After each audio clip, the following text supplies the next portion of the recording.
Well, Lao Abha, and welcome to the second part of our morning. We're going to have a wonderful talk by Jack and Fafar Gillibo on personal transformation. Jack and Fafar?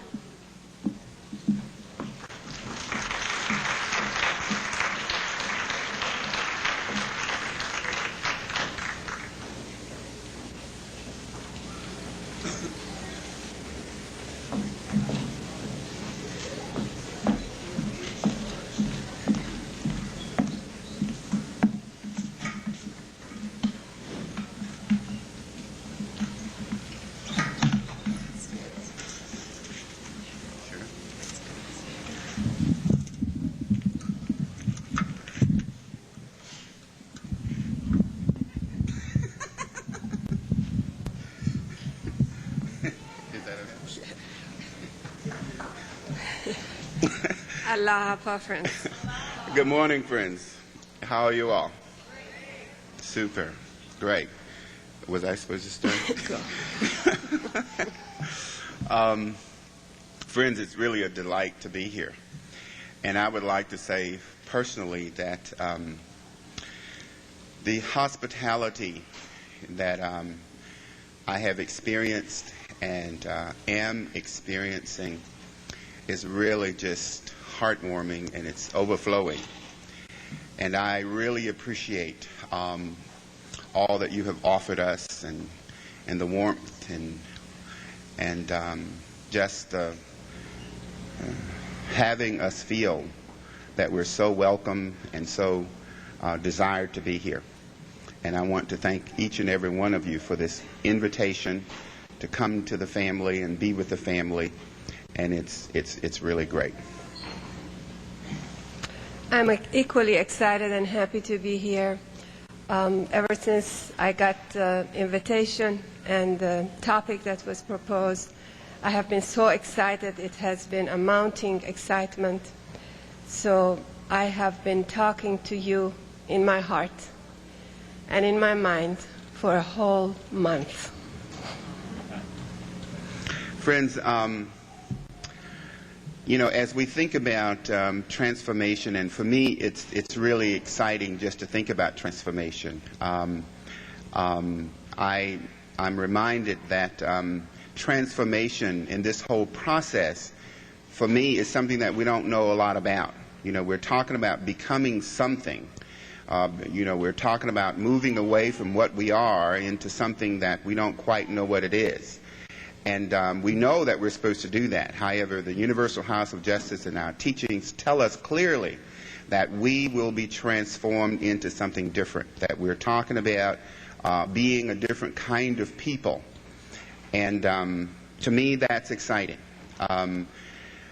As I have lived on planet Earth for the last 50 years, and as I have lived on this planet as a person in a black body and with this really neat, very curly hair and these nostrils that let in lots of air and stuff like that, you know. It should have been just a wonderful experience, because I offer to the human race very much diversity. You know, I really, really do. But somehow that diversity wasn't celebrated as I would like to have been. Somehow it just didn't quite happen that way, and there's been a struggle, actually.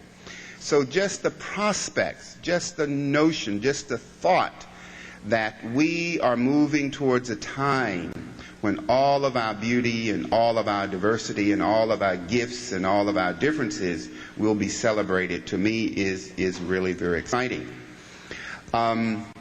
You know, I guess also I've been carrying around with me for several days this kind of image, and I'd like to share it with you. At home anymore, when I'm kind of channel surfing, looking for things to see on TV, I tell the family, you know, I wanna watch the animals.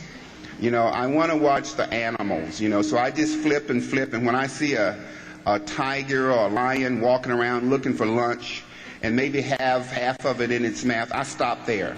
You know, I want animals. You know, and I'm not quite sure why, but I do. I enjoy that.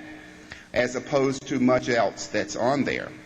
And I remember seeing something once that really struck my heart, and maybe you saw this too. But if you can kind of imagine this, to me this is a kind of an allegory, perhaps, for transformation. I remember seeing this little community of new birds. These were fairly large birds, and they were living on this island somewhere, and there were just hundreds and hundreds and thousands of them. And what had happened is that the birds had come to this place, and they had had their eggs, hatched their eggs out, and they had, nested them and so forth. And then all of these little baby birds were hatched out, and they were all kind of gathered together, and they stayed there on the islands walking around. They just walked around, and they just walked around and waited for Mom and Daddy to bring them something to eat. And they would eat, and they just walk around all day. They just walk around and walk around. And they were just growing. They were walking around and growing, getting bigger, and they were walking around, a whole bunch of them, just hundreds and thousands of them, just walking around on the earth, Y'all remember that picture? Yeah, you did see it. You're laughing. You must have seen it. So anyway, at some point, the birds, they would begin to stretch their wings and flap around a little bit, But they would continue to walk around, And some of them, you would see them, they would kind of jump up and down. And the wind would catch them, and they would just kind of jump and flap, and then they'd walk around with the buddies and other friends, They just walk around. And so as time is passing, some of them would kind of glide about 10 feet or 3 feet. They'd jump up and kind of glide a foot or 2 or 3 maybe. And they were all just flapping around and, just getting ready, I suppose, and, just agitation. It's wonderful, and some of them you would see they would glide 10, 12, 15 feet. But they were all just kind of exercising their wings, growing, eating the food that Mom and Daddy brought, and getting stronger. And, you could feel this anticipation. Now, these birds had never, ever flown before, and they've never, ever experienced flight. But they were just getting themselves ready as a group. Some of them were retarded, some of them were advanced. Some of them were really getting this flight thing. You could see that they were about ready. But others were just, just kind of getting there.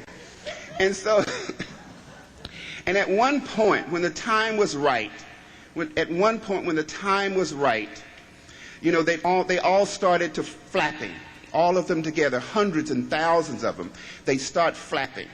And things begin to happen, and suddenly, all at one time, they all began to get off the ground, and they all began to fly. And I could imagine, that some of them were saying, "Oh, wow, I'm getting up. This is going to work, This is incredible, What's this, So they're getting up. And they're getting up in the air, and pretty soon those wings, they begin to stretch them out, and they begin to soar. And, I could imagine them looking down for the first time looking down there and exercising those wings and recognizing those feathers on the end, how they could glide and swoop. And to me, as I saw this, I was imagining how wonderful this experience would be for them, because heretofore they could just walk around on the earth. That's all they could do. That's all they knew to do. But somehow, somewhere deep within them, they knew that there was something greater that they were destined for. There was something wonderful that they had never experienced before, didn't know what it was, couldn't imagine how to do it. So they just kept working their wings and doing the things that they thought would lead them to that. And then that day came when they lifted themselves up and soared into the atmosphere. They flew out, and they experienced for the first time their true destiny. They experienced for the first time that this is what I'm made for. This is where it's at. This is what these wings are for.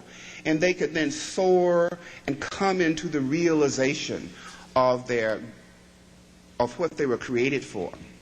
And friends, to me, as I saw this and as I saw these animals coming into their reality, and as I saw them working and preparing themselves for something that they could not have known at some level before, that is an image that I have kind of had in my mind for the last couple of days as I've thought about this transformation process. You know, in the process of transformation, it feels like to me, although we don't know what we're to become, although we've not ever experienced it collectively before, we know and we can have some anticipation that it's going to be wonderful. We can have some anticipation that who we are now is in transition, that somehow it's going to be greater, that somehow God has envisioned for us something that we cannot envision for ourselves now, but it's wonderful. And, you know, just as the birds were kind of flapping and jumping and getting ready, you know, I see the process of us taking these little mini spiritual miracles. You know, one of these days, you know, when you say, I was so frustrated. I woke up that morning, I told Baha'u'llah, today you've got to send me somebody to teach. And he did. It was a miracle.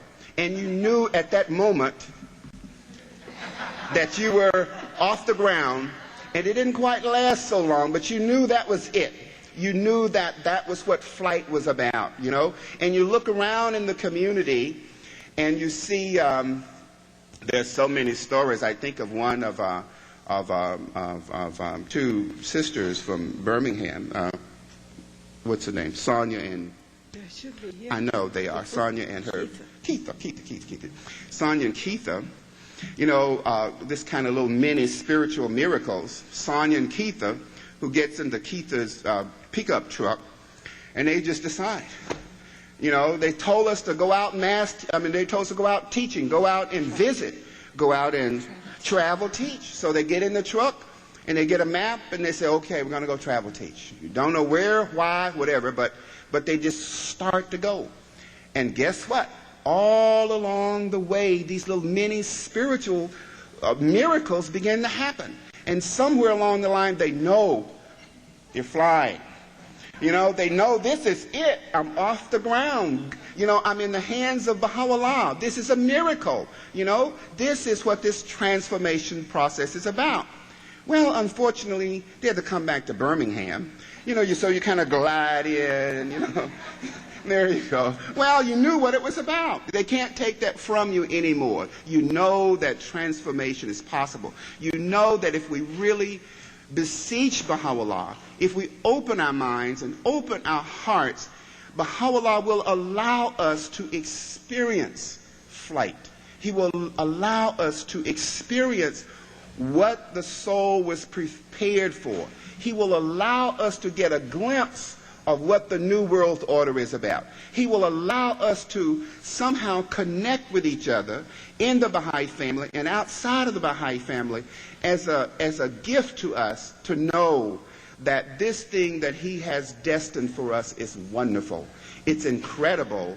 And our challenge and our bounty at some level is to trust that this new thing that we're being asked to do, this transformation of our own personal character, this transformation that requires faith, this transformation that requires an intimacy with Baha'u'llah, this transformation process that's both scary and challenging and confusing and all of these things that somehow, as those birds, you know, they've got to flap, they've got to prepare themselves, they've got to accept the challenge, because walking around on the earth was not what God has destined for them. They've got to figure out a way to get up into the atmosphere. They've got to figure out a way to come close to what God has in store for them. And to me, friends, I feel that one of the things that we're doing with this in transformation is that we're helping each other. You know, when I see this mini miracle of yours and someone else's, you know, it helps me to believe that in fact flight is possible.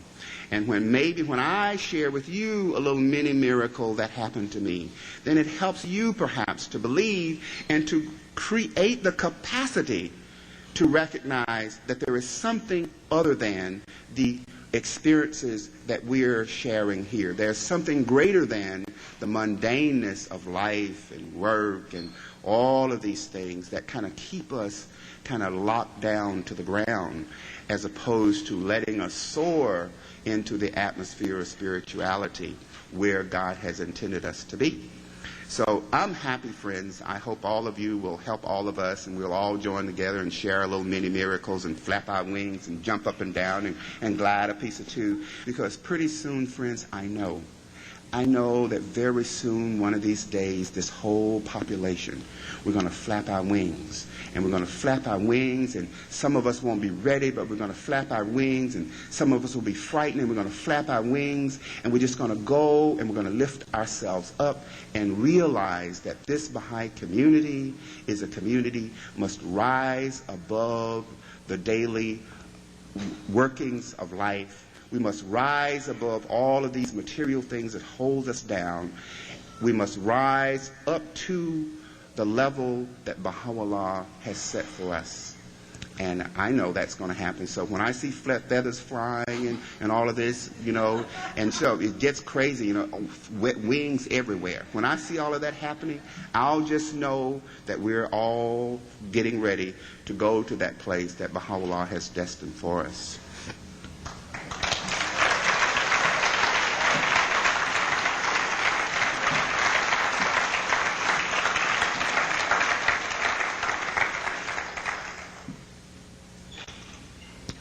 I was very thankful that Jan, you went first also, because she laid a foundation in many significant ways. One of which was to understand, accept, appreciate our differentness and our uniqueness. As we served on that wonderful, memorable National Committee on Women, for those 5 years for me, we learned a lot. I learned a lot. I too thought that I knew one of the principles is the equality of men and women. Doesn't everybody know that? It's the two wings. It makes sense. It's so obvious. When I first got the letter of my appointment, I was a little bewildered, overwhelmed. And the first spontaneous thought that came to me was, why me? I'm not a feminist. Whatever that meant. Then I spent the next 5 years, and hopefully I will spend the rest of my life, trying to understand where I stand with that issue and continue to learn who I am as a result of having been defined by a culture and by cultures that since the dawn of civilization, according to the words of Abdu'l-Baha, has been under the dominator model, and who I would have been without that. And therefore, what is my challenge as a woman? What do I need to unlearn? What do I need to learn for the first time? What do I need to relearn? In that process, I have, and in my own process of transformation, I have learned not to dismiss readily what would be my way of doing things. And believe me, it has been a struggle. Because being born, in a sense, in a second-class citizenship, I had no idea how many layers of oppression are over me. So just for the fun of it, what I experiment with is to see how would I unfold, how would I do this if I didn't aspire, if the culture had not defined the way, the reality for everybody. If I were to trust my intuition and what comes natural and what feels good to me, how would I do it? And I have learned that that gives me wings. That's how I learned to flap. That I didn't even know I had wings. And it's a wonderful feeling, atrophied though they may be, to inspect them, to start flapping them, to get them up, and occasionally to soar. So, true to that, I go through this exercise a lot of times. I start with making notes as if I'm going to give a speech. I go back and forth. I say you really owe it to the people to have some things prepared, so I go through that exercise. It's almost like making a grocery list so you don't have to use it. You know, you jot down, you make all the things. So then when you go, you're free and somehow you remember what you need. Either that, or when I go to the grocery store and I have my list, I may on a whim decide I don't want to fix meatloaf anyhow. So I change all of the above, and I'm very happy. It works. With this talk also, I have jotted some thoughts. I'm very excited. This is a topic that I have devoted at least the past 15 years of my life intensely, personally and professionally, in experimenting and experiencing. So the resistance to having a prepared talk is there's so much I want to share with you, and I want to share it from my heart. And I'm also afraid that I will leave things up that are important to me. So it will probably be a back and forth, checking to see I covered something that I thought I wanted to, and also coming from the heart. What I'm going to do now is not there at all. So this is departure from meatloaf to I don't know what.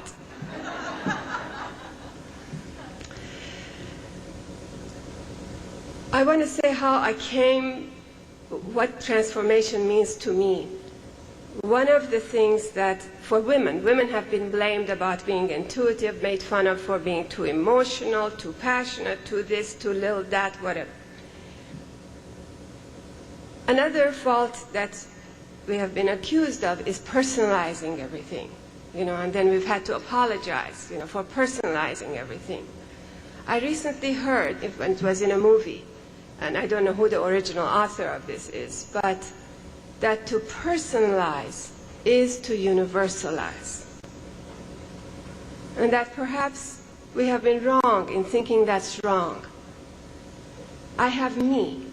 I'm the person I know best. I have an experience, it is unique, and I want to share that.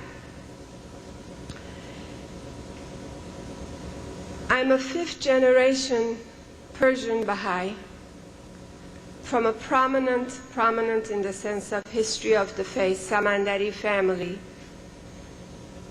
in Qazvin, the town of Tahrir. You may wonder why I'm saying this to you. I'll explain. I came to this country 30 years ago. I went to, ostensibly to go to college, which I did. I was a good little adaptive, obedient daughter. They told me I had aptitude in languages. I majored in languages. I got a master's degree in French literature. I was a wonderful French literature teacher. I taught for 4 years. Then life brought me diversity.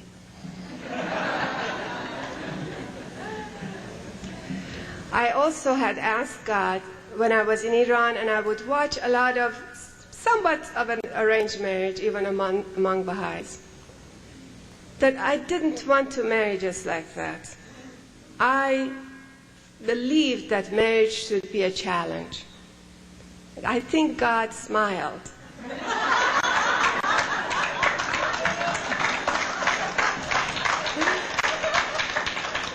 And he said, "It is challenge you want."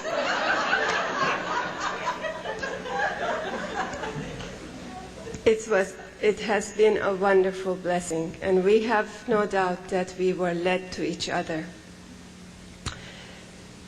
And it has been a challenge, and I have been a challenge to him as he has been a challenge to me. And I think that's what marriage is about.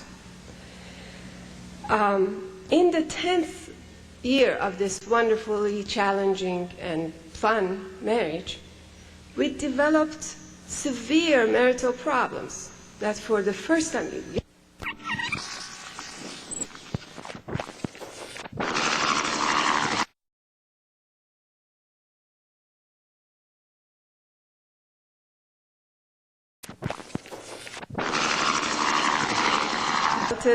with Jane Paley, and first we consulted, I think, with Jack's spiritual parents who are in the audience, Bill and Bunny Tucker, and they referred us to Jane. We talked to Jane, and Jack wanted to know who was the best therapist in the country, because that's what we wanted for our marriage. So anyhow, I have to make all that short. We did go to therapy, and one day, as I was sitting in a group therapy experience, it was the equivalent of baptism by fire. Nothing from my background or culture had prepared me for such an event. Some of you appreciate that more than others. A miracle for me happened.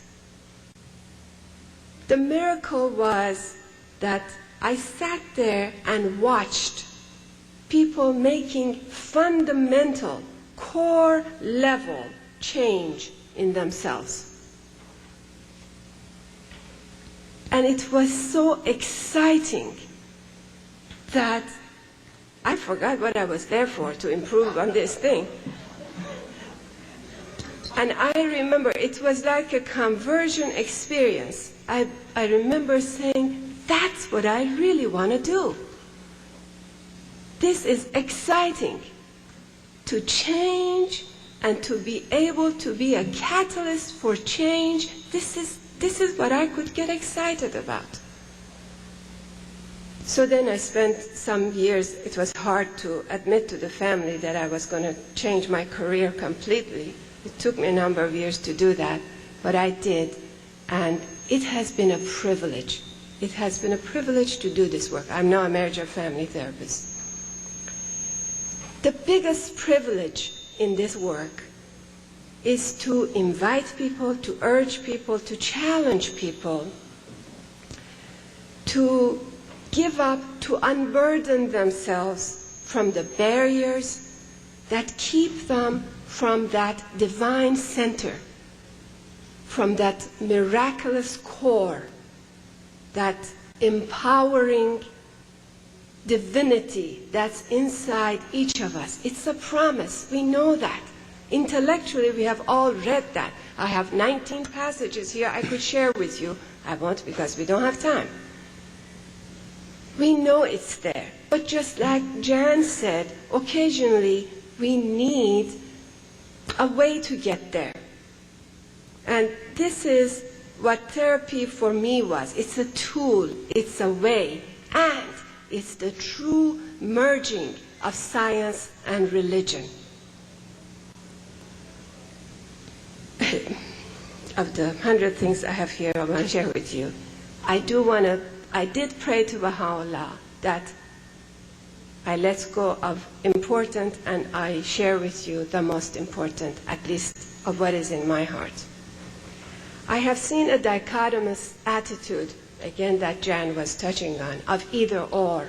You're either a good Baha'i and you shouldn't need anything else, or you're doing this other stuff.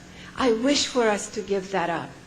Baha'u'llah says that he has created everything for our enjoyment and for our benefit. We are entitled to use our soul, our mind, our body, everything in the service of the cause. Therapy is a tool among many to get us there maybe a little faster. I have heard friends talk about, we know that this is an inexact science. The House of Justice says so, the Guardian says so. But we don't abandon the baby with the bathwater. It is a science. Let's explore it. It's a tool. There are charlatans in the field. Do you stop going to the doctors because they are charlatan surgeons? No, you investigate. Independent investigation of truth in that area as well. Why? Because we have a spiritual battle in front of us. Why? Because I don't care what culture we come from, we have things that burden us down, that hold our wings down, that don't allow us to start flapping, let alone soar. And I want to say that because there is no culture on earth where the basic spiritual principles brought by Baha'u'llah have been a practiced reality, I don't care where we come from. We all are, or ought to be, recovering from something.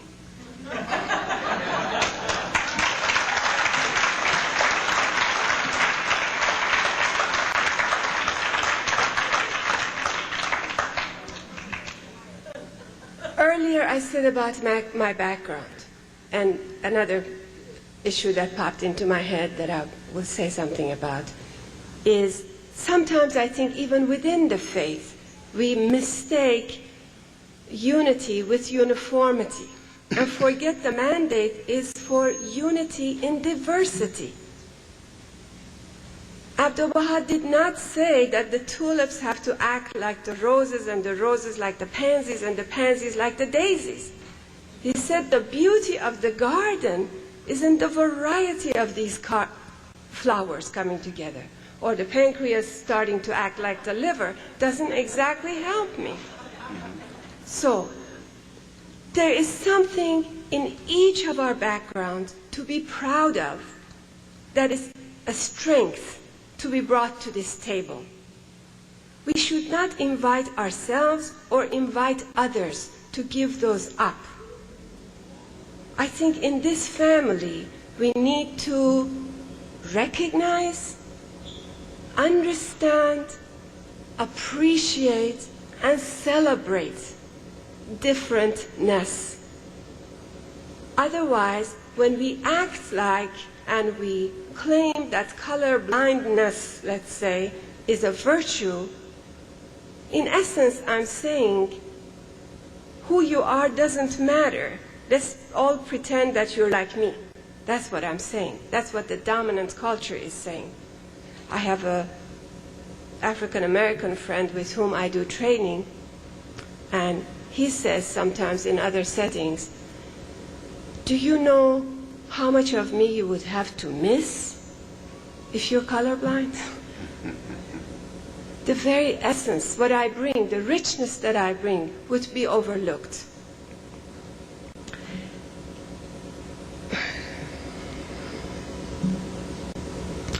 So, who God says we are potentially, I encourage us to look at that, and I'll just share maybe one or more two things. Man should know his self and recognize that which leadeth unto loftiness or baseness, to shame or to honor, to affluence or to poverty.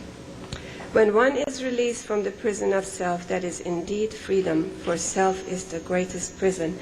And for those of us who come from backgrounds where we want to feel guilty and beat on ourselves, we always see that we equate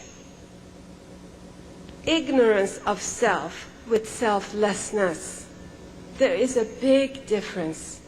I don't think anywhere in the writings we have been invited not to have a self in the sense of not loving, accepting, understanding that this too is a creation of God. That I have to understand it, love it. Then if I want to offer it up to a greater love, my love for God, that's acceptable. Not when I bring my tired, boring lifeless self and say, Baha'u'llah, here I am, take me. My fantasy is Baha'u'llah says, go get a life. Then come back.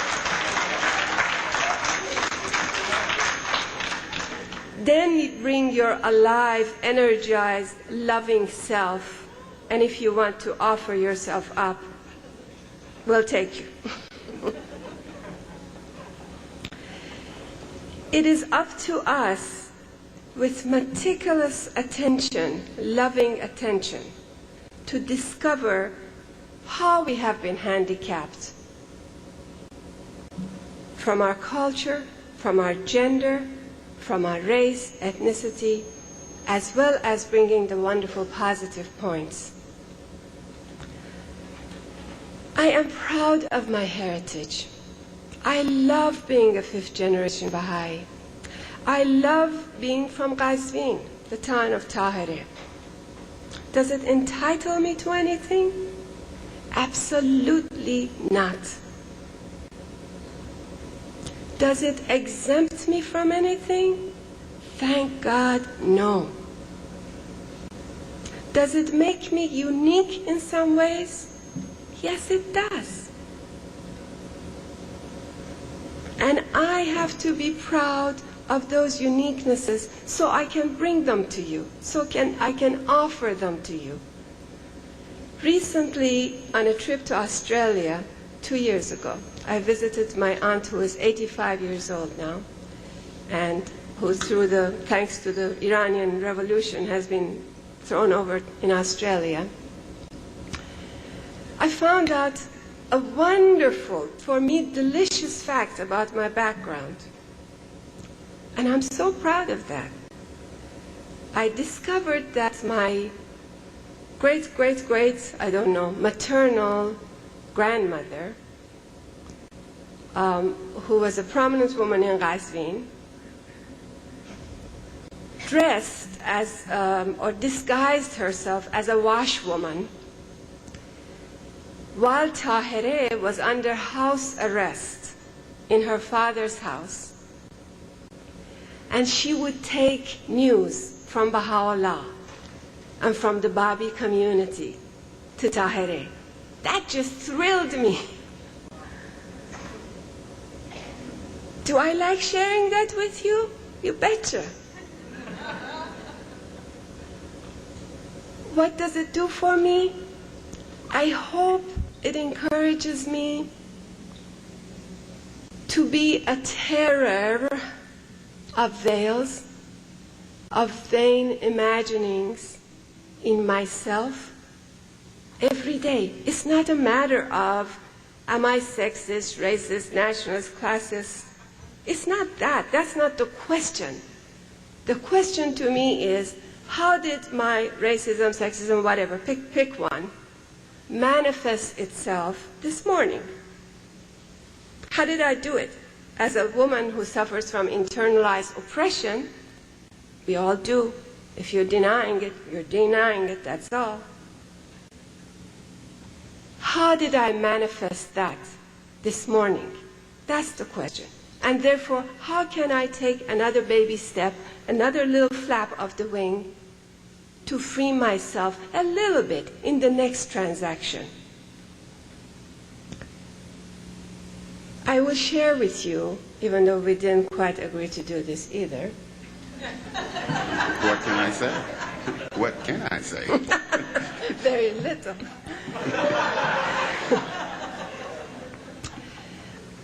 I share with you, and in part, I am treating you like my family, as you realize. I am exposing myself to you. Bunny Tucker will appreciate that joke. To let you know we are in this struggle together. When we were given this 45-minute slot to share together, it was very important to me for me to have more time than Jack.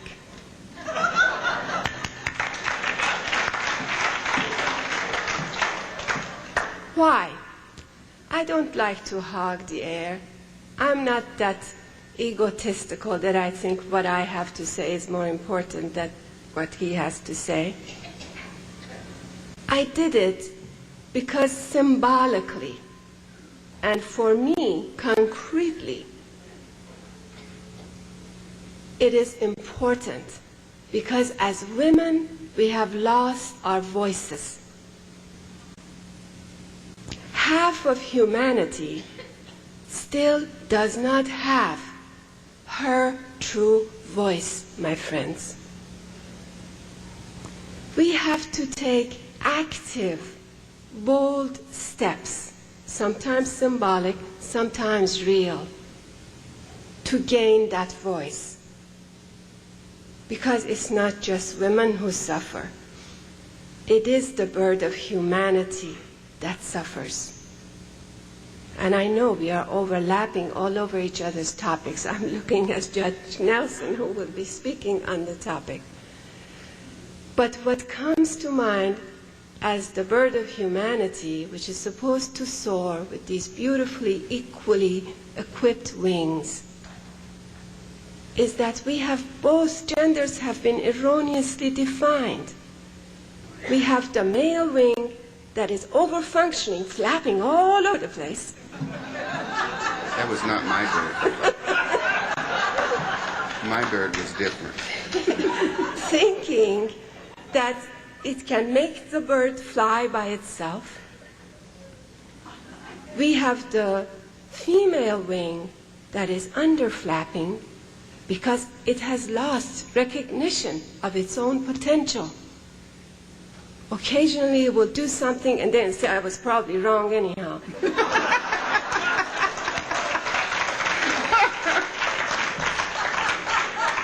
And there's plenty of evidence in the culture that will tell her, that will tell me, yes, you were wrong anyhow.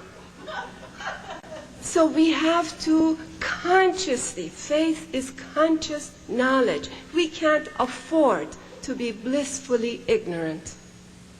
If there was ever anything blissful about it, this is not the day, this is not the time. We have to wake up with every single one of these principles. We have to clean house, and it's not a have to in the sense of should, and it feels yucky. Is that it's a privilege. Is that Baha'u'llah said he was not bringing just a mere code of laws, didn't he? He said he was unsealing the choicest wine. Do we deserve to drink? Are we going to drink? Or are we just going to tell others we have this wonderful wine? I always regret that I never got to drink. There are a few things you kind of feel deprived of, you know. It feels so elegant to have a wine glass. I don't know. But this is our chance. And not to do that is to deprive ourselves of this wonderful, wonderful, glorious adventure, which is the process of transformation. Which is believing, daring, risking to believe that indeed inside each of us there is a pearl, there is an emerald, there is a ruby, there is a bird, and that until and unless I am willing to investigate the time, the energy, to polish off this jewel in the rough, and to believe that when I do that, I will get to a gem one of these days. That's the element of faith. Then we are depriving ourselves of what it is we are saying we want to offer humanity. And the other point is, how dare we offer this to humanity if we have not applied it to ourselves? So choose whatever works for you. If you want to take the choice wine attitude, go for it. If you want to say, how dare you not do it, go for that. One way or the other, however, let's do attend to ourselves. And if you are inclined to think that noticing on yourself spending time on yourself is a waste of time, that we got to go teach, again, that dichotomous attitude. Please know, if you wanted to do nothing but to teach, let's just say you just don't have a self, don't have a marriage, don't have kids, you just want to teach. Still, you're talking about an instrument, yeah? I am the instrument for teaching. So the prescription is still the same. It behooves me to know who I am, what I am, so I won't inflict myself on others in the way of teaching. Inflict myself on my brothers, Baha'i brothers and sisters, because I'm so without self that I have a transformation plan for everybody in this room. Right? So one of the other felicitous outcomes of focusing on myself and my own personal transformation is that I stay out of other people's business, which is their own privilege. It's a God-given responsibility and privilege to each soul to become. It's not my business how he becomes, though I remind him occasionally. Helpful hints.